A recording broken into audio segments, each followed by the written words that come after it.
ഇപ്പോൾ മാർച്ച് ആദ്യ വാരത്തിൽ ഇലക്ഷൻ പ്രഖ്യാപിക്കുള്ളൂ. തിരക്കിട്ടിപ്പോൾ നാളെ തന്നെ സ്ഥാനാർത്ഥികളെ പ്രഖ്യാപിക്കേണ്ട ആവശ്യമില്ല. 18 പേര് ഇപ്പോൾ % ഫീൽഡിലുണ്ടല്ലോ. മുൻകാലങ്ങളിൽ നിന്ന് വ്യത്യസ്തമായിട്ടൊരു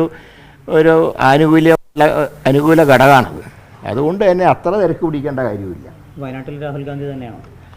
തീർച്ചയായിട്ടും അദ്ദേഹം മത്സരിക്കണം എന്ന് തന്നെയാണ് കേരളത്തിലെ കോൺഗ്രസ് നേതൃത്വം അദ്ദേഹത്തിനോട് ആവശ്യപ്പെട്ടിട്ടുണ്ട്. മുഖ്യമന്ത്രി മുഖാമുഖ പരിപാടികളിലേക്കൊക്കെ കടക്കുക, ആദ്യം വിദ്യാർത്ഥികൾ, പിന്നെ യുവജനങ്ങൾ, നിങ്ങൾ എങ്ങനെയാണ് ഇതിനൊക്കെ നോക്കിക്കാണുന്നത്? അതിനെ നോക്കിക്കാണുന്നത് മുഖ്യമന്ത്രി അല്ലെങ്കിൽ അദ്ദേഹം നേരിട്ട് ഇങ്ങനെ നടത്തുന്നതിൽ കുഴപ്പമൊന്നുമില്ല. പക്ഷെ അതും സ്പോൺസർഷിപ്പാണ്.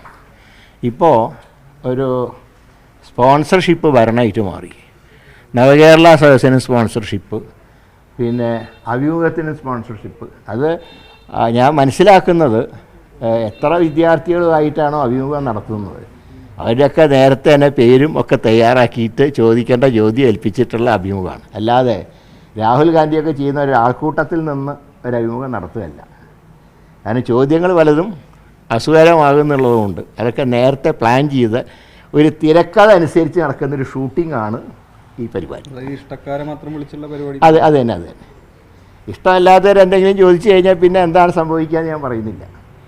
ഒരു ഇടവേളയ്ക്ക് ശേഷം ഡൽഹി വീണ്ടും കർഷക സമരങ്ങളാൽ പ്രക്ഷുബ്ധമാവുകയാണ്. എങ്ങനെയാണ് എനിക്ക് അതിനെ കാണുന്നത്?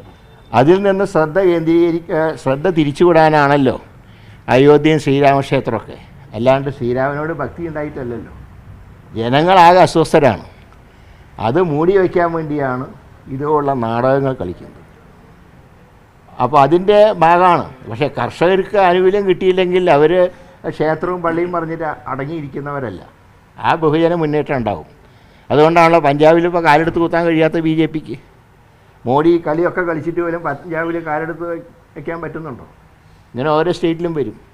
അത് തെരഞ്ഞെടുപ്പിൽ കാണാം അക്കാര്യം.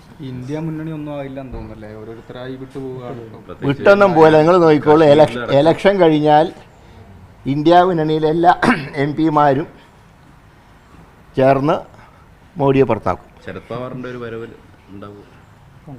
അതൊന്നും ഞാൻ പറയേണ്ട കാര്യമല്ല. അതൊക്കെ ദേശീയ നേതൃത്വം തീരുമാനിക്കണം.